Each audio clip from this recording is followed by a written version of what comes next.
pelamar kerja, di fotonya cantik misalkan gitu ya, bagus gitu kan, dibikin CV-nya kayak gimana kan, enggak pula, tersinggung. Banyak orang ketakutan Ya, sama AI. tapi ada juga nggak relawan. Ya, gitu. Kadang rela, kadang melawan. Kadang melawan. Itulah. Mau games apapun udah pakai itu. Nah, dampaknya adalah tentu saja pekerjaan kita jadi lebih mudah. Dampak lain adalah Sayang berarti boleh nih. tadi seperti yang disampaikan, boleh ya. Menunjukkan fakta bahwasanya teknologi itu tumbuh berkembang melebihi cara berpikir kita itu sendiri.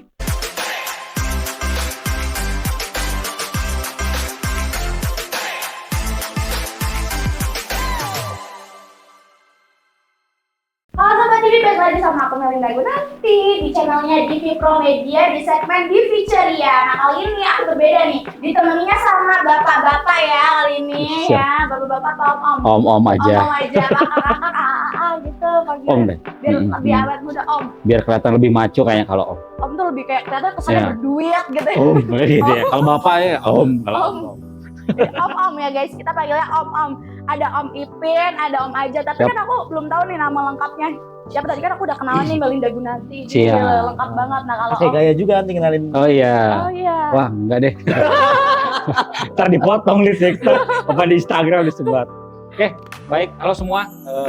Apa namanya di Channel Divi Pro di Media. Pro Media. Manggil ininya apa biasa di penontonnya? Divi Sobat Divi. Oh, Sobat Sobat Divi. Halo Sobat Divi. Divi, perkenalkan nama saya Muhammad Fajar Maharom.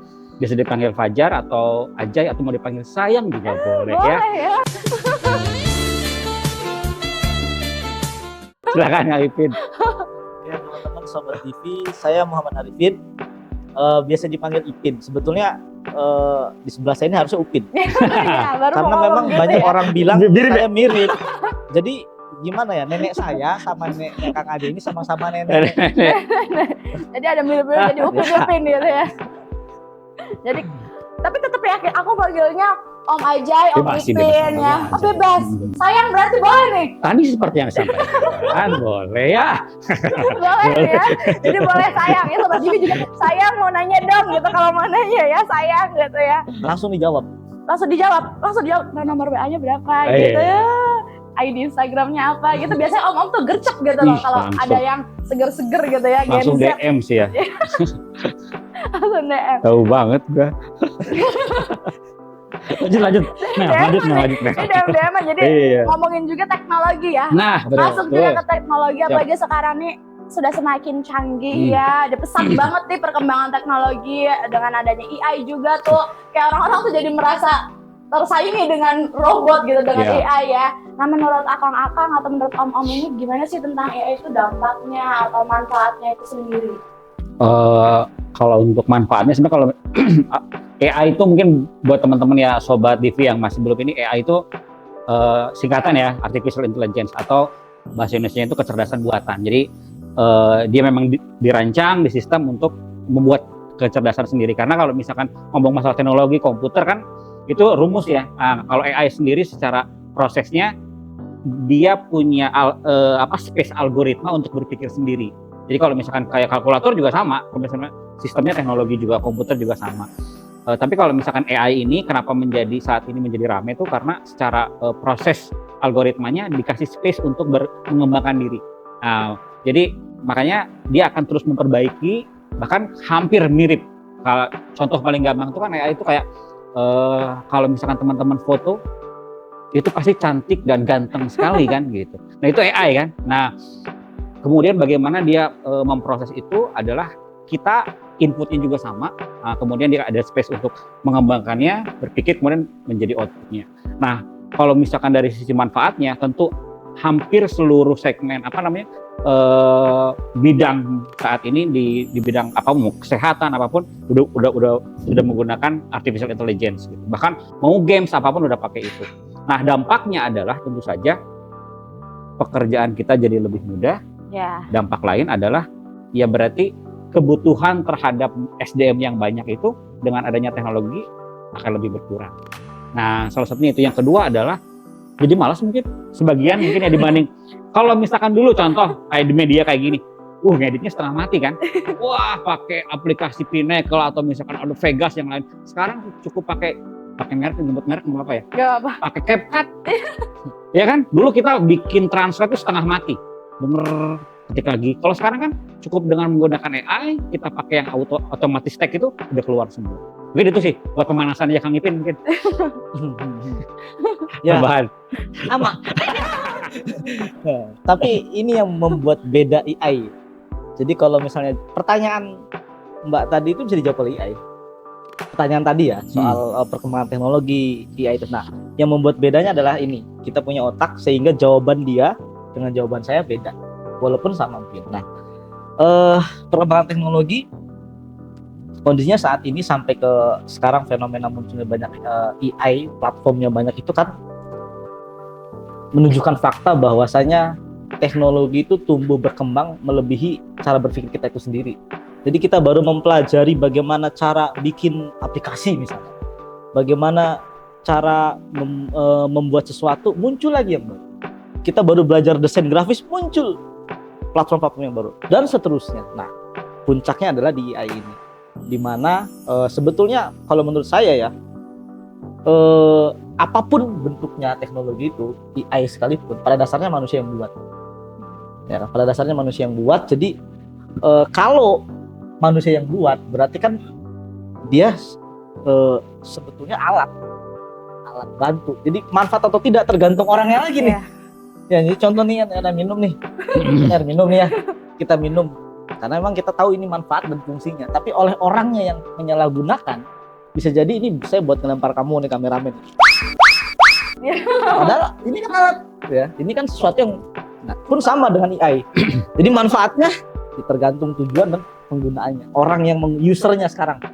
Jadi persoalannya sekarang itu nanti di usernya. Bisa nggak memanfaatkannya? Banyak orang ketakutan sama AI. Saya nggak. Padahal kita itu sebetulnya ditutup untuk bisa memerintah AI-nya. Banyak orang ketakutan. Ini dengan AI kita bisa bikin seperti ini. Sebagaimana cara kita mencegahnya, nggak dicegah, tapi mengendalikannya. Nah, berarti problemnya ke depan itu adalah bagaimana cara kita mengendalikannya, mengenalnya, karena dia tetap punya kelemahan kan. Sehebat-hebatnya AI, ya, dia nggak punya. Contoh, ChatGPT lah contoh. Dia bisa jawab apapun. Tapi dia nggak bisa jawab. Saya tanya berapa isi nomor rekening Kang Ajay saat ini, dia nggak bisa jawab. Maaf, itu privasi kata dia. Artinya AI juga punya kekurangan gitu. Itu sih kalau menurut saya perkembangannya seperti itu. Kemudian sisi manfaatnya itu kalau ditarik dengan fenomena pemahaman literasi dari masyarakat, maka kembali ke usernya. Bisa jadi sesuatu yang membahayakan, jadi malas kerja. Jadi teknologi ini kan sebenarnya teknologi tanpa nilai. Dipakai buat ya sama kayak pisau lah, dipakai penjahat dia bikin jahat, dipakai chef buat masak gitu. Teknologi pun sama, AI juga ya namanya teknologi itu kan nggak ada nilainya. Kamera juga sama gitu. Tanpa ada nilai mutlak gitu kan, beda dengan dengan hal lain seperti agama dan yang lain-lain kan itu nilainya udah mutlak. Kalau ini kan benar-benar tidak mutlak, bisa yang gimana yang megang behind the wheel-nya gitu kan, siapa supirnya. Kalau misalkan digunakan bisa jadi positif, kalau misalkan negatif juga. Dan nggak jarang kan sekarang AI bisa buat nipu orang, iya kan gitu. Teknologi ini bisa karena kan sekarang banyak yang ketipu juga. Kemarin pelamar kerja di fotonya cantik misalkan gitu ya, bagus gitu kan, bikin CV-nya kayak gimana kan, enggak tersinggung kan. Ini Gen Z tuh mudah tersinggung. Iya, betul ya. Ini mental illness. Salah satunya itu kan gitu, kalau misalkan digunakan. Jadi tidak hanya positifnya, dibawa ke negatif juga ayo aja pasti ada.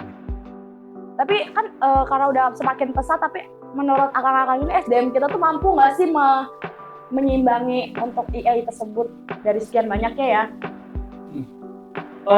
Kalau ngomong SDM, saya ngomong dari generasi dulu ya. Kalau misalkan kita kan agak renut nih, milenial yang paling agak itu kan dari ya 3 generasi ke belakang itu kan milenial, Gen Z, kemudian sekarang Alpha. Iya, Alpha. Nah, kita hidup di anak Alpha itu terutama orang tuanya ya, hidup di mana yang kita nyontohnya nggak ada. Mendidik anak contoh mendidik anak tuh di zaman Alpha tuh nggak ada. Iya kan? Sebelumnya kan nggak ada. Gimana sih mendidik anak umur 5 tahun udah pegang teknologi yang sama dengan orang tuanya? Iya. Anak SD kelas 1 bisa belajar dari channel YouTube yang ditonton sama profesor. Ya nggak? Ya. Jadi satu channel ini contoh di DV Pro. Media ini, Ya. DV Pro ini kan semua usia nonton, Iya. ya kan? Nah, semua usia nonton. Nah, itu yang belum ada. Nah, kesiapannya adalah bagaimana yang agak, kalau misalkan orang tuanya dulu milenial nih, di milenial dia terjun ke teknologi agak mudah mendampinginya. Yang berat adalah orang tuanya yang generasi Y, baby boomer gitu. Iya. Nah, bagaimana dengan teknologi ini?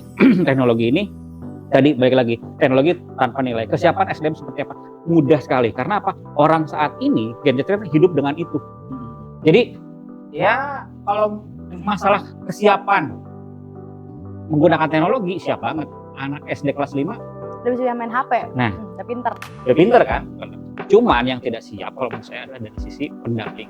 Ya. Jadi kalau misalkan anak-anak tuh udah pasti jago lah, lebih jago daripada orang tuanya kan. Tapi justru yang menjadi PR adalah pendamping. Kalau dari saya itu sih. Kalau menurut saya sih, saya ngeliat di fenomena sekarang. Jadi sampai hari ini saya kan pelaku langsung ya. Pelaku langsung misalnya pendampingan atau industri teknologi informasi. Kemampuan SDM kita itu masih jauh kalau dilihat dari tujuan adanya teknologi itu. Misalnya gitu. Faktanya sampai hari ini masih banyak korban-korban penipuan. Faktanya sampai hari ini masih banyak UMKM kita yang belum bisa memanfaatkan teknologi. Faktanya sampai ini, artinya tadi harusnya dengan adanya AI, dengan adanya platform-platform yang lain itu bisa jadi alat bantu kan. Tapi kita selalu tertinggal. Nah, ini ya menurut saya terjadi kegagapan. Jadi kegagapan itu masih terjadi sampai hari ini ya. Adapun tadi itu yang dijelaskan oleh Kang Ajay, menurut saya itu satu fenomena yang natural, fenomena yang alami, proses yang memang berjalan lintas generasi. Kalau sekarang ya kita lihat keadaan sekarang gitu. Artinya penetrasinya memang harus dilakukan lebih ya, terutama oleh orang-orang yang lebih mengerti. Apa yang disampaikan oleh Kang Ajay tadi misalnya, karena memang Kang Ajay bersinggungan dengan dunia teknologi informasi, punya anak yang memang sedang usia tumbuh kembangnya di seperti itu. Nah, di lain contoh kasus itu beda lagi. Contoh misalnya, belum lama nih, itu nggak nyampe 2 bulan yang lalu, saya masih ngajarin perangkat desa. Mereka itu kayak bener-bener merasa senang, bangga, dan sesuatu yang luar biasa baru saya ajarin ChatGPT. Padahal mungkin bagi gadget itu hal yang biasa. Itu mereka luar biasa, wah istimewa ini, kok kenapa dari kemarin nggak kasih tahu? Itu di sini terjadi di Cirebon. Beberapa desa yang saya datengin, saya kasih contoh itu aja tuh, artinya tadi belum rata. Jadi bukan lagi bicara siap nggak siap, yang belum paham aja masih banyak, yang belum tahu aja masih banyak. Tertinggal. Ya.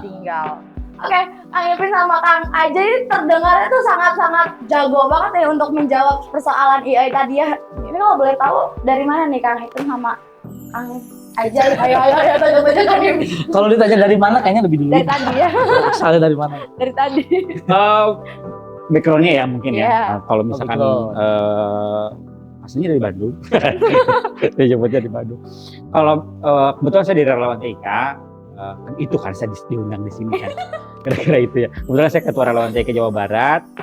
Relawan TIK, mungkin nanti relawan TIK itu apa ya? Ketua relawan TIK Jawa Barat. Kemudian saya juga sebagai berkecimpung sebagai instruktur dan fasilitator di bidang teknologi informasi ini. Ya. Kang Ipin gimana? Saya itu aja lah. Beda sedikit lah. Ya. Memang bosnya ini pengusahanya. Saya juga dari relawan TIK, sebelumnya 2017 kalau nggak salah sampai 2020 itu saya ketua di 2021 ya, ketua di Kota Cirebon. Jadi kemudian setelah itu masuk pengurus pusat dan sekretaris Jawa Barat sekretaris pelajar. Jadi itu kalau di komunitasnya. Kalau di selain itu ya paling ya saya punya usaha kecil-kecilan gitu lah, kecil-kecilan ya. Ya karena itu bersinggungan bersinggungan dengan dunia relawan teknologi, itu satu sisi kita edukasi, tapi di dalam itu kan juga ada batasan industri. Contoh ya, ada batasan industri. Contoh misalnya ada orang kami pengen dilatih cara bikin website. Ternyata objek yang kita latih ini sebetulnya dia keinginannya itu banyak gitu. Bahkan menembus batas, harusnya ini bukan relawan ini sih, dia permintaan itu industri. Jadi memang keseharian saya dengan teknologi informasi hanya memang satunya ranah relawan sekitar industri. Jadi maksud Kak Imin tuh saya relawan, tapi ada juga nggak relawan. Ya, gitu. Kadang rela, kadang melawan. Kadang melawan. Itulah. Maksudnya itu panjang banget sih Kang itu ngomongnya. Jadi intinya nggak gitu ya? Nah, gitu. Ada diselip-selipin gitu, dikit ya. Tadi ya relawan TIK itu apa tuh? Apa ya? Iya. Relawan TIK itu singkatannya dulu deh. Iya. Relawan Teknologi Informasi dan Komunikasi. Takutnya ada kata relawannya nih. Sekarang lagi musim pilkada. Takutnya tiknya siapa gitu. Relawan Teknologi Informasi Komunikasi. Awalnya sebetulnya bahasa Inggris namanya Indonesia Active Volunteer. Jadi lahirnya itu tahun 2000. Sebenarnya dari 2009 perintisannya kita tuh dibidani oleh Kementerian Kominfo. Nah, 2009 dulu kan ya sejarahnya sih pasca Aceh tsunami 2024 emang agak jauh sih 2024 itu kan adalah banyak relawan di sana yang ngebantu. Kementerian berpikir bahwa ini kayaknya untuk masalah teknologi nggak bisa cuma orang kementerian yang cuma beberapa ribu orang, sementara masyarakat Indonesia banyak banget gitu ya. Kayaknya perlu nih volunteer. Nah, dibikinlah Indonesia Volunteer. Kemudian saat itu Kementerian Kominfo terutama di Indonesia yang menjadi tugas Kominfo adalah di situ ada WSIS namanya, World Summit Information Society, di mana kewajiban setiap negara itu untuk peningkatan penetrasinya mencapai 50%. Jadi seluruh dunia itu di 2015 harus minimal 50% pakai internet gitu. Nah, Indonesia masuk ke sana, otomatis Indonesia juga dapat kewajiban itu. Nah, gimana caranya? Ya salah satunya bikin program. Jadi awalnya relawan TIK itu sejarahnya itu adalah program dari Kementerian Kominfo. Nah, baru 2000 beriringnya waktu, kemudian juga perwakilannya banyak yang ingin. 2011 kita jadi organisasi. Jadi organisasi sah itu kita dari 2012, kemudian per 2015 kita sudah bukan jadi program, tapi benar-benar menjadi organisasi kemasyarakatan. Tugasnya apa? Kang Ipin yang lebih tahu silakan tugasnya. Aduh, saya ini tanggung karena saya tuh masuk relawan TIK itu kan kalau dulu lebih dulu aja ya. Jadi saya tuh masuk relawan TIK itu sebetulnya 2017 ya. Posisi Kang Aji itu udah jadi ketua Jabar sudah ya? Sudah jadi ketua Jabar. Nah, pusat juga. Tapi sebelumnya 2014, 3 tahun sebelum itu saya tuh sudah pernah tahu relawan TIK apa waktu ada acara di Majalengka. Itu sebenarnya yang bikin saya tertarik. Jadi di Majalengka tahun 2014 itu ada festival Destika ya. Destika. Waktu itu bersinggungan banget loh dengan dunia saya ya. Jadi festival desa teknologi. Bayangkan pada saat itu saya di Cirebon itu sedang galak-galaknya, sedang masif-masifnya mengedukasi orang-orang desa untuk pentingnya membangun website desa. Tiba-tiba ada nih organisasinya. Tapi waktu itu saya hilang jejak karena nggak punya akses ya. Akhirnya 2017 ketika saya sedang menjalankan industri teknologi informasi, ada teman-teman dari pemerintahan kota panggil saya. Ini kayaknya perlu dibangun relawan TIK. Akhirnya 2017 saya baru bergabung. Nah, tugasnya apa? Simple kalau mau dibuat simple. Memutus kesenjangan digital. Jadi memutus kesenjangan pengetahuan teknologi informasi yang ada di masyarakat. Bayangkan orang seperti Kang Ajay yang paham AI, sementara tetangganya tidak paham. Tetangganya, saudara atau dan seterusnya. Dan ini kan kita luas di Indonesia nih, di Cirebon lah misalnya. Dengan 40 kecamatan misalnya. Tidak pernah bisa kita pastikan di semua titik itu rata kemampuannya. Kenapa tadi senjang? Yeah. Pengetahuannya senjang. Padahal kalau tadi saya Mbak ngomong bahwasanya kalian itu jago-jago banget sih. Saya sama Kang Haji itu nggak jago. Dalam teknologi itu sebetulnya nggak ada istilah jago. Adanya yang lebih dulu tahu. Oke. Tapi saya biarin aja, biar kelihatan bagus aja. Biar kelihatan aja. Jagonya jago di mana, Sob misalnya? Mas Arif ini jago desain. Karena saya lebih dulu tahu Photoshop. Dia lebih tahu dulu Corel. Misalnya gitu. Saya jago bikin website. Ya karena saya lebih dulu tahu dan saya lebih dulu praktek programming. Hanya butuh waktu saja kan untuk mendengar ketika itu kan. Hanya tadi tugasnya yang fundamental menurut saya adalah kalau di masyarakat memutus kesenjangan digital tadi.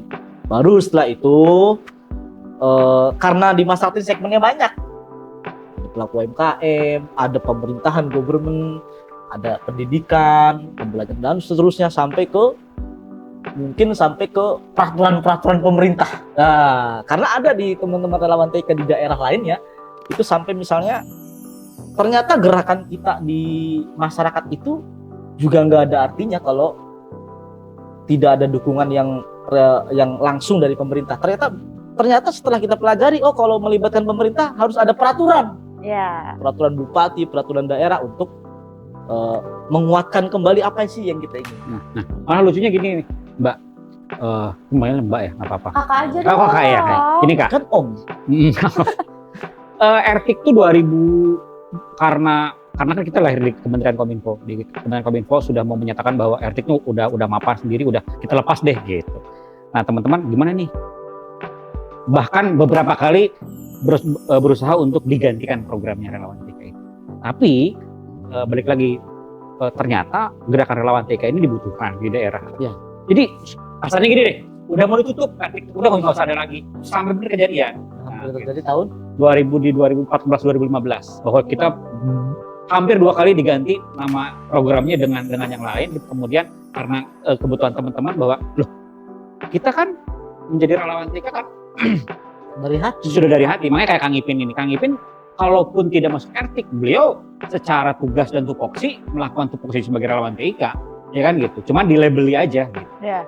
Kayak misalkan air mineral, air ini kan kok dilabeli ya jadi merek A gitu, kemudian yang lain gitu sama gitu. Nah, cuman kita berusaha mewadahi. Kesenjangan.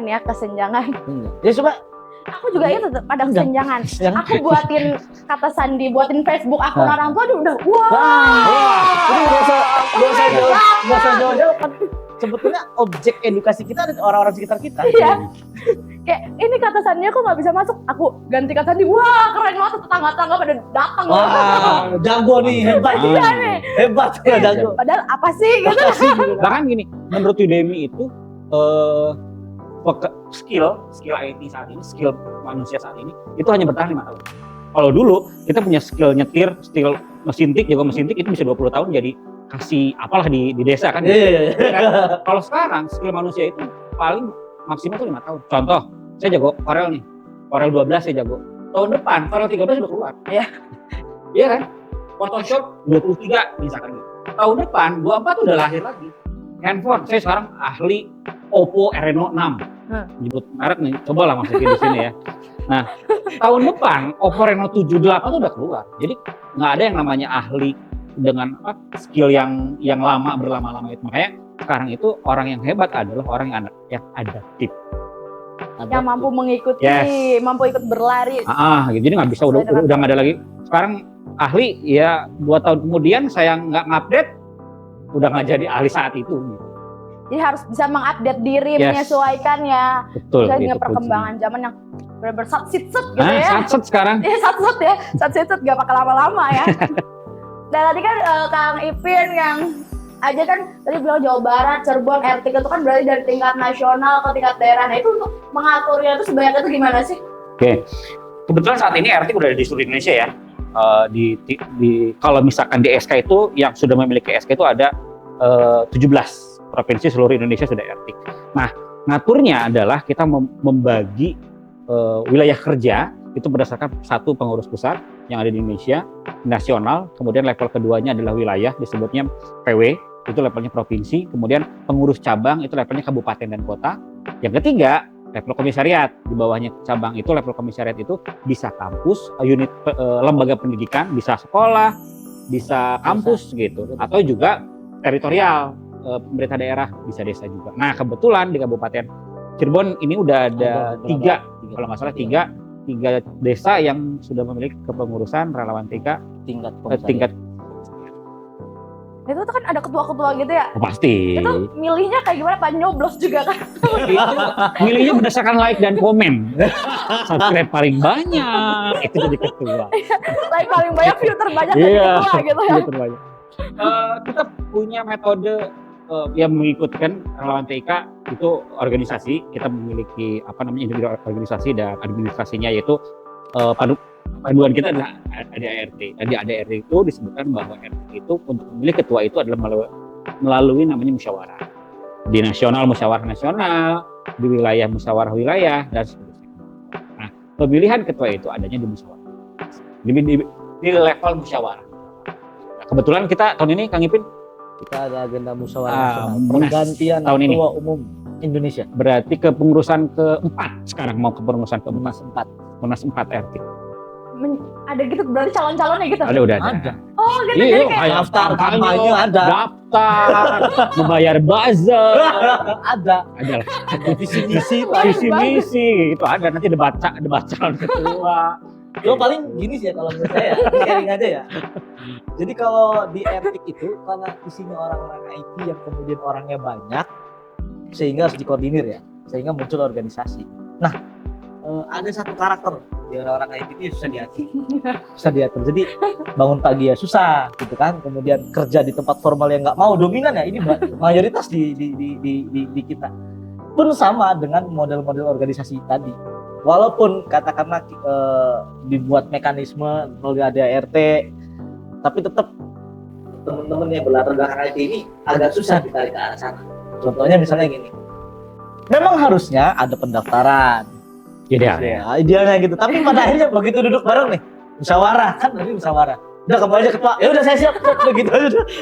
Malah kebanyakan nggak mau. Kebanyakan Orang kan lomba-lomba pengen jadi ketua. Iya. Kalau lomba-lomba mundur. Gak mau gitu. Ya. Udah kamu aja. Karena Jadi gini, tunjuk ya. karena gini, orang IT itu kan sebetulnya banyak di teknis ya, di teknis. Nah ketika dia jadi ketua, nanti hal-hal teknis ditinggalkan. Bayangkan dia yang tadinya selalu update dengan hal-hal teknis, dia tahu hal baru, dia bisa ngoprek ini, dia tahu jadi ketua, itu akan beda sibuknya nanti. Dia akan mempelajari manajerial. Jadi ini terjadi di saya soalnya. Waktu di kota Cirebon ya. Justru kemampuan teknis kita mengikis ya. Iya, jadi waktu di Cirebon itu, waktu di kota Cirebon itu, yang tadinya saya banyak skill, ketika jadi ketua berkurang gitu. Kenapa? Saya ngurusin orang. Iya, ngurusin orang. Lebih susah itu. Manajerial. Nah, yang terjadi di etik itu tadi ketika ada musyawarah begini di level hampir semua level itu udah kamu aja ketuanya. Cepet lah gitu. Walaupun tadi sebetulnya kita polanya sama ya. Siapa yang mencalonkan diri? Kalau kamu mau jadi ketua etik, nanti kamu kalau jadi ketua kamu mau bikin apa? Programnya apa kan gitu. Malah ditagih gitu. Terus tapi ini buat saya pribadi ini jadi PR ya. Artinya maksudnya gini. Kalau dari sisi saya ketika organisasi masih untuk menjadi ketua masih saling lempar, artinya ini organisasi belum seksi lah gitu. Belum diperebutkan kan gitu. Artinya biasa aja nih gitu. Nah, PR ke depan mungkin berharap, tapi bukan pengen ini gotok-gotokan, tapi ke depan dengan mekanisme ini berupaya sekarang gini, ketika sesuatu diperebutkan value-nya berarti tinggi kan. Nah, beda dengan ketika kita dikasih barang yang kita tolak tuh value-nya pasti akan beda kan gitu. Nah, harapannya ke depan value etik bisa lebih tinggi. Salah satunya mungkin bisa ditandai dengan etik tuh orang melihat bahwa ini adalah potensial. Harapannya ke depan gitu sih. Jadi diperebutkanlah posisi itu lah ya. Tapi dengan sehat ya. Mereka bukan memperebutkan etik tapi memperebutkan value-nya gitu. Yang pernah terjadi pas saya sudah tidak menjadi ketua, itu pemilihan ketua umum.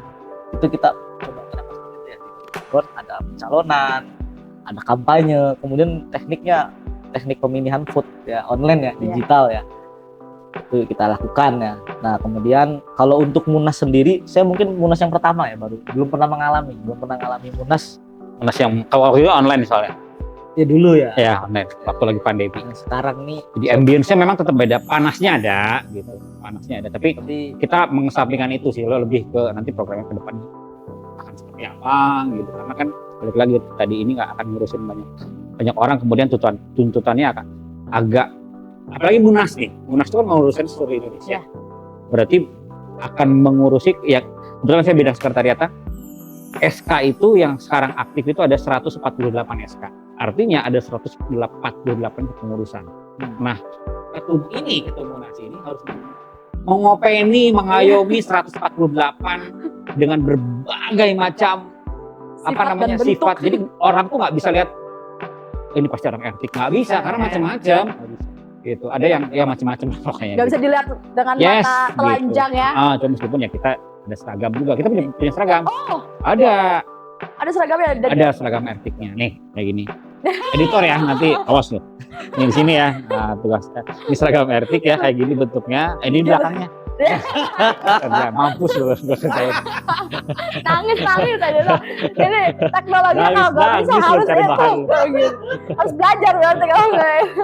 Nah untuk Ertik sendiri tuh kegiatannya apa aja sih untuk kegiatan yang relawannya itu? Kalau kegiatan kita random sih ya sebetulnya.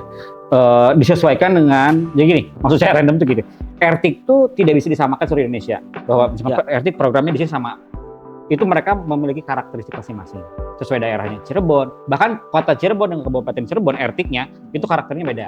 Nah, yang ini ada kelas kelas workshop, seminar. Yang ini lebih ke pendekatannya adalah ke desa, pembangunan ini gitu kan yang lain.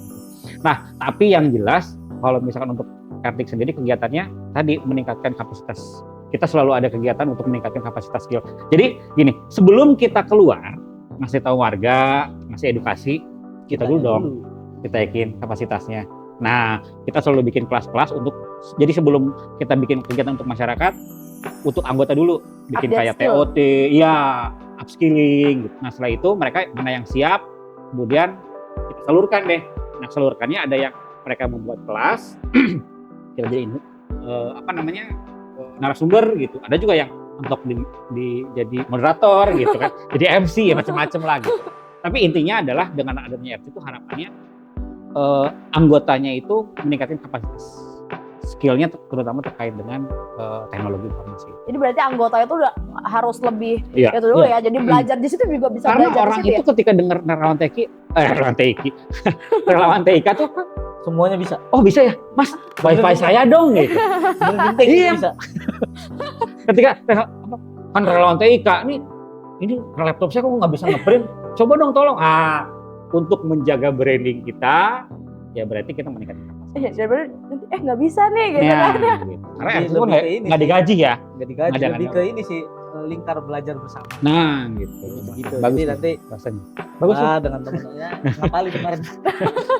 Ya kan? Saya jago desain nih, tapi saya nggak ngerti soal jaringan. Nah, yang satu yang ngomong, saya jago multimedia, tapi saya nggak ngerti soal editing desain grafis. Yang satu ngomong, saya jago desain grafis, tapi saya nggak ngerti soal jurnalis. Akhirnya mereka kumpul bareng.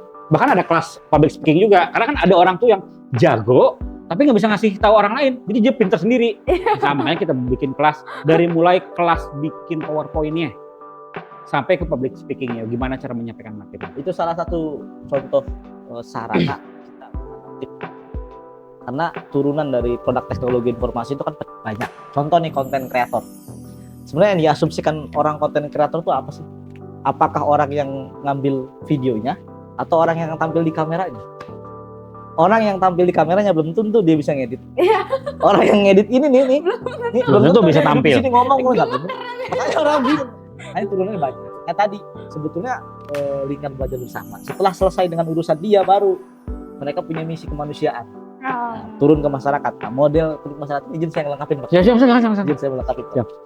Ke masyarakat ini ada yang memang kita yang RT-nya sendiri yang programkan, ada yang permintaan dari masyarakat, ada yang memang program itu datangnya dari atas, dari provinsi atau dari pusat. Nah, itu nanti di sinergi dan kolaborasi. Ada yang misalnya yang dari masyarakat. Itu tahu-tahu ada pemerintah desa atau komunitas apa gitu ya. Kita pengen dong khusus diajarin desain grafis, mereka manggil Ertik. Nah, berarti kita relawan TIK nih mana nih yang dominan di desain grafis? Kita kirim ke sana. Waktu awal-awal sih banyak yang kita bayar berapa ya untuk relawan TIK gitu. Kita mau manggil relawan TIK dibayar berapa gitu kan. Saya karena tadi ya orang-orang teknis di IT itu kan kebanyakan ahli hisab. Jadi saya coba bilang, gak usah nyiapin apa-apa, gak usah dibayar. Yang penting ada asbak. Itu Kang Ipin ya, saya nggak berlaku. Buat saya nggak berlaku. Ada asbak. Tuh. Kayaknya tertarik masuk Ertik. Tertarik. Nanya-nanya terus. Tertarik kan? Karena kan bukan cuma kegiatan di luar ya, tapi kegiatan di dalamnya juga aktif. Karena banyak organisasi-organisasi yang ya udah cuma ada organisasi doang tapi individual gitu tuh. Itu mah kalau di Ertik tuh dia kelompok ayo belajar bareng, ayo belajar bareng gitu. Memang cocok buat Mbak nih. Kenapa? Karena isunya teknologi masa depan. Asik. Anjay nggak tuh? Anjay nggak tuh? Teknologi kan nggak mungkin kalau misalnya masuk komunitas pecinta hewan apa gitu kan? Ya, mungkin ada batasan ini ya. Tapi kalau teknologi makin kesana makin cerah gitu ya. Iya. Gitu.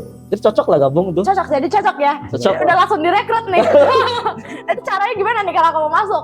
Atau teman-teman Divi mau masuk? Atau Kalau- ini masuknya diem-diem aja. Boleh sih, lu mah aman, Pin. Gua mau bawa pasukan. Kalau misalkan teman-teman mau gabung dengan relawan TIK, sebenarnya gampang ya. Ini teman-teman bisa cek di websitenya di relawantik.or.id cabang mana yang udah aktif, tinggal nanti kontaknya di situ ada. Tapi kalau misalnya teman-teman yang di wilayah Cirebon, Cirebon Raya ya, di daerah Ciayu Majak Kuning di sini, kalau misalkan harinya itulah sekarang udah ada pengurus cabang aktif ya, aktif Kabupaten Cirebon, Kota Cirebon, Kuningan, Indramayu, Majalengka itu udah ada semua. Nanti kalau misalkan mau gabung silahkan langsung aja. Bahkan kita ada di media sosialnya yang paling gampang sih ngontak di media sosial kita di @relawantik.